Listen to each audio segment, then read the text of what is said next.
గాంజా మీద డ్యాగ కన్ను పెడుతున్నాం. డ్యాగ్కి ఎంత దూరంలో ఉన్నా కూడా ఎగురుతున్నా కూడా దానికి పాయింట్ ఏదైతే ఉందో టార్గెట్ పాయింట్ చాలా క్లియర్గా కనిపిస్తుంది. సో దీనికి ఈగల్ అని పేరు పెడదాం, దాని పరంగానే మీరు పనిచేయాలి అన్నారు.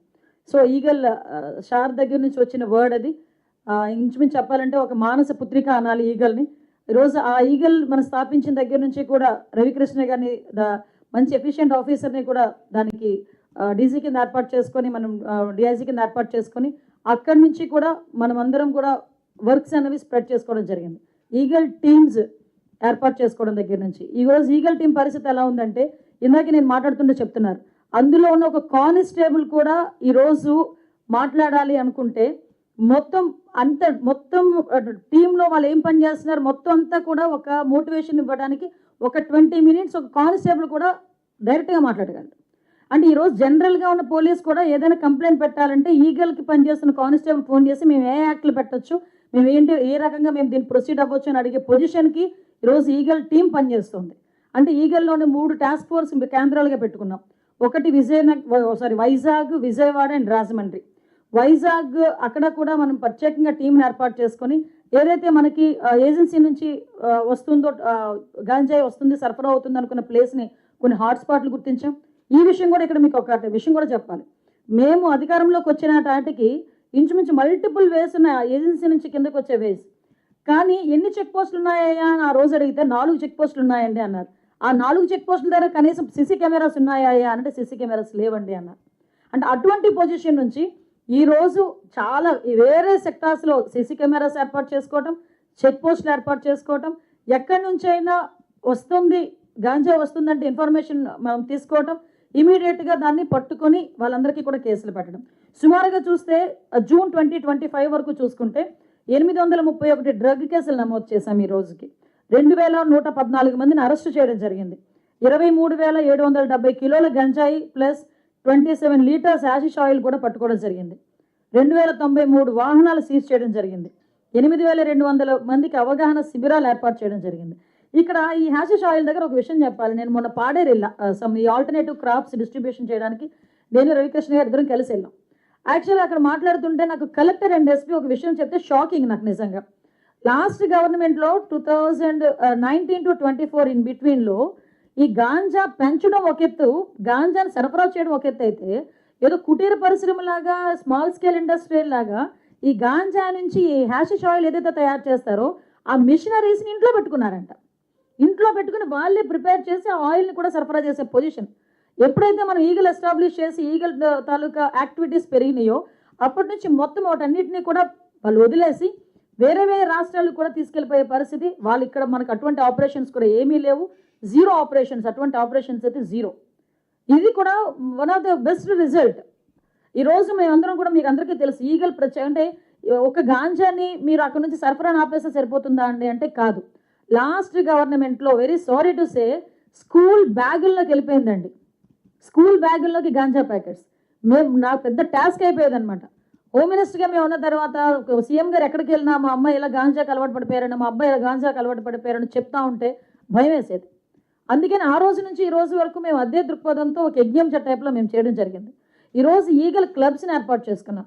స్కూల్లో కూడా చిన్నపిల్లల స్థాయి నుంచి కూడా వాళ్ళందరికీ కూడా అవగాహన కల్పించాలని గౌరవ విద్యాశాఖ మంత్రి నారా లోకేష్ గారి ఆదేశాల మేరకు ప్రతి కాలేజీలోని ప్రతి స్కూల్లోని కూడా ఈగల్ టీమ్స్ పనిచేస్తున్నాయి. ఆ ఈగల్ టీమ్స్ కంపల్సరీగా డేకి ఒక్కసారైనా ఒక్కొక్క క్లాస్ తీసుకుని వాళ్ళు ఒక మోటివేట్ చేసే పరిస్థితి కనిపిస్తూ ఉంది. ఈగల్ టీమ్స్ని ఏర్పాటు చేసుకోవడమే కాదు, ఈగల్ టీమ్స్ ద్వారా మనం అందరం కూడా వాళ్ళకి మోటివేట్ చేయడం ఒక ఎత్తు అయితే, ఈరోజు స్పెషల్గా safe campus in operation safe campus అని చెప్పి ఈ మధ్య వన్ వీక్ బ్యాక్ నుంచి ఈగల్ టీమ్ స్టార్ట్ చేసింది. అంటే ఏంటంటే మనకి చాలామందికి తెలియదు, ఒక యాక్ట్ ఒకటి ఉంది, సంథింగ్ కోప్టా యాక్ట్ అని చెప్పి. కోప్టా యాక్ట్ అంటే ఏంటంటే దాని ప్రకారం ఏంటంటే ప్రతి 100 మీటర్ల స్కూల్ నుంచి ఒక 100 మీటర్ల దూరంలో ఎటువంటి టొబాకో కానీ అది సిగరెట్స్ అలాంటివి ఏమి అమ్మకూడదు అని ఒక యాక్ట్ ఉంది. అది 2003లో వచ్చింది అనుకుంటా. అందులో కోప్టా యాక్ట్ 6B ప్రకారం అక్కడ ఎటువంటి చిన్న ఈ పాన్ షాప్స్ లాంటివి ఉండకూడదు. So as per that law base చేసుకొని ఈ రోజుకి దగ్గర ఒక చాలా పాన్ షాప్స్ మీద దగ్గర 6,000 పాన్ షాప్స్ మీద ఈరోజు మేము దాడులు చేసి 7.5 లక్షల రూపాయలు ఫైన్ కూడా వేయడం జరిగింది. ఎందుకు ఈ విషయం చెప్తున్నానంటే దయచేసి పబ్లిక్ కూడా తెలియాలి. ఇటువంటి ఒక యాక్ట్ ఉంది. సో నియర్ బై స్కూల్కి నియర్ బై చాలా మందికి అలవాటు ఏంటంటే స్కూల్లో చాక్లెట్లు అది ఇది అంటారు, కానీ అక్కడ అమ్ముతుంది కొన్ని సందర్భాల్లో గాంజాకి సంబంధించిన చాక్లెట్స్ కూడా అమ్మి ఆ పిల్లల జీవితాలతో చెలగటాడే పరిస్థితి ఉంది. నేను ఎందుకు ఈ విషయం చెప్తున్నానంటే ఎంత మైన్యూర్గా వెళ్తున్నామని చెప్పేదానికి ఈ ఆపరేషన్ క్యాంపస్ కూడా ఒక ఉదాహరణ అని చెప్పి మీకు చెప్పడానికి. అదేవిధంగా ఆపరేషన్ గరుడ మీ అందరికీ తెలుసు. ఏదైతే మెడికల్, మీకు లాస్ట్ నేను అసెంబ్లీలో ఉండేటప్పుడు చాలామంది ఎమ్మెల్యేలు చెప్పారు కొన్ని మెడిసిన్స్ వీళ్ళు యూజ్ చేస్తున్నారు, వైట్నర్స్ యూజ్ చేస్తున్నారు, సంథింగ్ కొన్ని ఇంజెక్షన్స్ వాళ్ళు యూజ్ చేస్తున్నారు అని. వీటన్నిటి మీద ఆ రోజు మేము గౌరవ ముఖ్యమంత్రి గారి ఆదేశాల మేరకు గరుడ ఆపరేషన్ గరుడ ఎప్పుడైతే పెట్టామో చాలా మెడికల్ షాప్స్ని సీజ్ చేయడం జరిగింది. కొన్ని వాటికి నోటీసులు ఇవ్వడం జరిగింది. ఇటువంటి కనుక మెడిసిన్స్ అమ్మితే కనుక ప్రిస్క్రిప్షన్ లేకుండా మీరు అమ్మితే కనుక మేము చర్యలు తీసుకుంటామని మెడికల్ షాప్స్ మీద కూడా చర్యలు తీసుకోవడం జరిగింది. మీరు ఒక్కసారి ఆలోచన చేసుకోవాలి. ఇవన్నీ ఒక ఎత్తు అయితే ఫస్ట్ ఆఫ్ ఆల్ క్రాప్ మీద పడ్డాం. చాలామంది ఏదైనా మీటింగ్స్లోకి వెళ్తే మనం సాధారణంగా ఏ మీటింగ్స్లోకి వెళ్ళినా ఏమని చెప్తారంటే మేము గాంజాని ఇంత డిస్ట్రాయ్ చేసాం అంత డిస్ట్రాయ్ చేసామని చెప్తారు. కానీ మేము ఎలా చెప్తున్నామంటే గాంజాని డిస్ట్రక్షన్తో పాటు మేము ఆల్టర్నేటివ్ క్రాప్స్ని పెడుతున్నాము.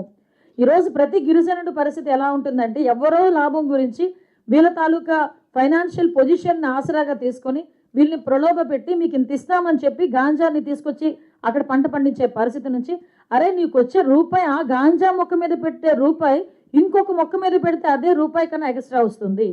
అదే గాంజా పెంచితే అది ఇల్లీగల్, ఇది లీగల్ అనేది మోటివేట్ చేసుకొని ఈ రోజుకి 40 లక్షల మొక్కలు ఈ రోజుకి పంపిణీ చేశామంటే 1 ఇయర్లో ఈ 1 ఇయర్లో ఒకసారి ఆలోచన చేయండి.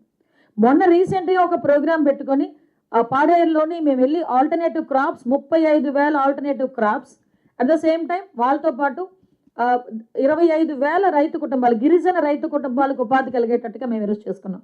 ఒకటేనండి, గిరిజనుల అమాయకులు వాళ్ళ అమాయకత్వాన్ని బేస్ చేసుకొని వాళ్ళ ఫైనాన్షియల్ పొజిషన్ని బేస్ చేసుకొని ఎక్కడెక్కడి నుంచో మిగతా రాష్ట్రాల వాళ్ళు అక్కడికి తీసుకొచ్చుకొని వాళ్ళతో పండించుకొని ఆ డబ్బు తీసుకుని వ్యాపారాలు చేసి ఈరోజు అనకూడదు కానీ ఒక తరాన్ని నాశనం చేసే పరిస్థితిలో ఈరోజు ఉన్నారు.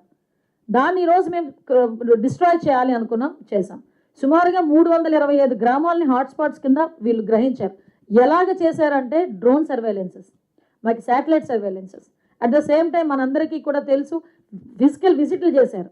దగ్గర 20,000 ఎకరాల్లో ఇంతకు ముందు ఉండేది, దాని నెమ్మదికి 10,000 ఎకరాలు, ఈరోజు 10,000 ఎకరాలు కాదు 90 ఎకరాల్లో కూడా ఈరోజు గాంజా కల్టివేషన్ లేకుండా చేసామని చెప్పడానికి ఈగల్ టీమ్తో పాటు మేము చాలా గర్వపడుతున్నాం.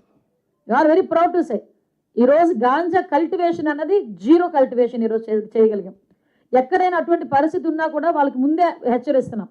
అటువంటి పరిస్థితి ఉంటే మేము మీ మీద కేసులు పెడతామని చెప్తున్నాం. ముందు ఆల్టర్నేటివ్ క్రాప్స్ ఇస్తున్నాం, వాటిని పండించుకుంటే సరే, లేకపోతే డెఫినెట్గా వాళ్ళ మీద కేసులు పెడతామని చెప్పి చాలా క్లియర్గా మేము ఇన్స్ట్రక్షన్స్ ఇవ్వడం జరిగింది. సో దీన్ని బేస్ చేసుకొని సిల్వర్ ఓక్ చాలామంది ఏమన్నారంటే సిల్వర్ ఓక్ 3 సంవత్సరాలు పడుతుంది సిల్వర్ ఓక్ రావాలంటే. మరి ఈ మధ్యకాలంలో వాళ్ళకి జీవనోపాధి ఏంటి? సిల్వర్ ఓక్కి 2.5 feet సిల్వర్ ఓక్ అవనివ్వండి, మామిడి అవనివ్వండి, వాట్ ఎవర్ ఇట్ మేబీ ఏదైనా 2.5 feet ఉంటుంది. ఇంటర్ క్రాప్ వేయచ్చు, 3 months క్రాప్, 4 months క్రాప్స్ కూడా ఉన్నాయి. అవన్నీ కూడా ఈరోజు మేము చేస్తున్నాం. జింజర్ ఇవ్వటం కానీ, జింజర్ కల్టివేషన్ వాళ్ళని ఒక అవగాహన కల్పించడం కానీ, పసుపు టర్మరిక్కి సంబంధించింది కానీ, శనగలు ఇలాంటివి చేసే 3 months క్రాప్ 4 months క్రాప్స్లో ఉండి వాళ్ళకి ఇవ్వటం ఒక ఎత్తు అయితే, ఏదైతే మనం సిల్వర్ ఓక్ ఇలాంటి ఆల్టర్నేటివ్ మొక్కలు మనం ఇస్తున్నామో వీటికి కూడా మెయింటెనెన్స్కి ఒక్కొక్క ఎకరాకి దగ్గర 1,50,000 రూపాయలు వాళ్ళకి అది మొక్కకి అది పిట్ చేయడానికి, నెక్స్ట్ వాటిని పెంచడానికి, వీటన్నిటికీ కూడా సంబంధించి వాళ్ళకి డబ్బులు ఇచ్చే పరిస్థితి వచ్చింది. అంటే ఫినాన్షియల్గా ఏ గిరిజనుడు కూడా ఇబ్బంది పడకూడదు, వాళ్ళు అదర్ యాంగిల్లో ఆలోచించుకోకూడదు అని ఒకే ఒక ఉద్దేశంతో ఈరోజు చేస్తున్నాం. దానిలో కూడా మేము సక్సెస్ అయ్యామని చెప్పడానికి నిజంగా చాలా గర్వపడుతున్నామండి. ఇంచుమించు 2024 అంటే మా గవర్నమెంట్ వచ్చిన దగ్గర నుంచి 2024 ఎండింగ్ వరకు దగ్గర 68,625 కిలోలు గాంజా ధ్వంసం చేయడం జరిగింది. ఈరోజు దీనికి సంబంధించి ప్రత్యేకంగా ఇంకొక స్పెషల్ ఏంటంటే, ఏదో గాంజా పట్టుకున్నాము, వాడు ఎవరిని అరెస్ట్ చేసేసాము, జైల్లో పెట్టేసాము, వాడు వెళ్ళి బెయిల్ మీద వెళ్ళాడు, లేకపోతే శిక్ష పడుతుంది, అది కాదు. అసలు వీళ్ళ తాలూకా ఆర్థిక మూలాల మీద దెబ్బ కొట్టాలి. ఆర్థిక మూలాలు ఎందుకంటే వాడు ఇలా సంపాదించింది అక్కడ ఒక ఎసెట్ రూపంలో పెడతాడు. ఆ ఎసెట్ని కనుక మనం సీజ్ చేయగలిగితే ఇలాంటి యాక్టివిటీస్ తగ్గుతాయని గౌరవ ముఖ్యమంత్రి గారి ఆదేశాల మేరకు ఈ రోజుకి దగ్గర 7 కోట్ల రూపాయలు పైగా ఆస్తులు సీజ్ చేయడం జరిగింది. నాకు తెలిసి దేశంలోనే ఫస్ట్ టైం ఈ రకంగా చేయటం, మన ఆంధ్రప్రదేశ్ చరిత్రలో ఫస్ట్ టైం కూడా ఆటోమేటిక్గా. సో ఎప్పుడు కూడా ఆస్తుల వరకు వెళ్ళాలి, మేము ఆస్తుల వరకు వెళ్తున్నాం. ఇది గౌరవ ముఖ్యమంత్రి గారి ఆదేశాలు. ఇప్పుడు కింగ్ పిన్స్ ఎవరైతే ఉంటారో, ఇంకొకటి కూడా చాలా క్లియర్గా చెప్తున్నాం, ఈ కింగ్ పిన్స్ ఎవరైతే ఉంటారో వీళ్ళ తాలూకా ఇప్పుడు ఒకటి దొరుకుతారు, దొరికిన తర్వాత ఇమీడియట్గా వాళ్ళ తాలూకా ఆస్తులు జప్తు చేస్తున్నాం. వాళ్ళు వేరే వారి పేర్లు చెప్పినా, ఎక్కడి నుంచి వస్తుంది, హౌరీజన్ ఎక్కడి నుంచి వస్తుంది అని చెప్పినా వాటన్నిటి మీద కూడా ఇన్వెస్టిగేషన్ చేస్తున్నాం. ఇంకొకటి చెప్తున్నామండి, కింగ్ పిన్స్ ఎవరైతే ఉన్నారో, ఎందుకు ఈ మాట చెప్తున్నానంటే పబ్లిక్ అవేర్నెస్ గురించి చెప్తున్నాను. మీ చుట్టుపక్కల ఆర్థిక లావాదేవీలు కానీ, వాళ్ళ బ్యాంక్ ట్రాన్సాక్షన్స్, వాళ్ళ తాలూకా మొబైల్ ట్రాన్సాక్షన్స్ అన్నీ కూడా ఇందులో పరిగణలోకి తీసుకుంటాం. అంటే ఒక వ్యక్తి గాంజాలో దొరికాడంటే ఆ మూలాలు మొత్తం ఎదుగుతాం, వాళ్ళందరూ బాధ్యులను చేస్తున్నాం. అంటే ఎందుకు బాధ్యులను చేస్తున్నామంటే, ఒక వ్యక్తి గాంజా అమ్ముతున్నాడు, గాంజా వ్యాపారం చేస్తున్నాడని చెప్పి ఆ కుటుంబంలో ఎవరో ఒకరికి తెలిసే ఉంటుంది, వాళ్ళు మాకు ఇన్ఫర్మేషన్ ఇవ్వాలి, అది సామాజిక బాధ్యత. 1972 కాల్ చేసి మాకు చెప్పాలి.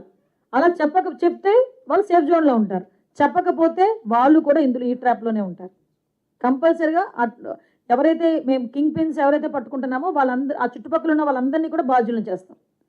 ఎందుకంటే మేము చాలా పెక్యులర్గా చెప్తున్నానండి, డెఫినెట్గా మేమందరం కూడా ఉక్కుపాదం మోపడానికే మేము ఈరోజు సిద్ధంగా ఉన్నాం. ఎట్టి పరిస్థితుల్లోని గాంజా కల్టివేషన్ కానీ, గాంజా ట్రాన్స్పోర్టేషన్ కానీ, గాంజా కన్సెప్షన్ కానీ ఎక్కడ కూడా ఉండకూడదు. చాలామంది ఏమనుకుంటారంటే గాంజాయే కదండి, ఏదో మేము తీసుకోలేదు, మేము పండించలేదు, ఇలా మాట్లాడతారు. కాదు, గాంజా పండించడానికి డబ్బులు ఇచ్చిన, గాంజా ట్రాన్స్ఫర్ చేసిన, అటు ఇటు ట్రాన్స్పోర్ట్ చేసిన, కన్జ్యూమ్ చేసిన అన్నీ కూడా నేరమే. మీకు నిదాన్ పోర్టల్ అని చెప్పి ఒక పోర్టల్ కూడా ఉంది, సెంట్రల్ గవర్నమెంట్ పోర్టల్. ఆ పోర్టల్లో కనుక ఒకసారి పెడితే వాళ్ళకి పాస్పోర్ట్ కూడా రాదు ఫర్దర్గా. అంటే అంత గట్టిగా ఉంది ఎన్డీపీఎస్ యాక్ట్. ఇంకొకటి పిట్ ఎన్డీపీఎస్, నాకు తెలిసి రాష్ట్రంలో ఫస్ట్ టైం మనం యూజ్ చేస్తున్నాం పిట్ ఎన్డీపీఎస్. ఆ పిట్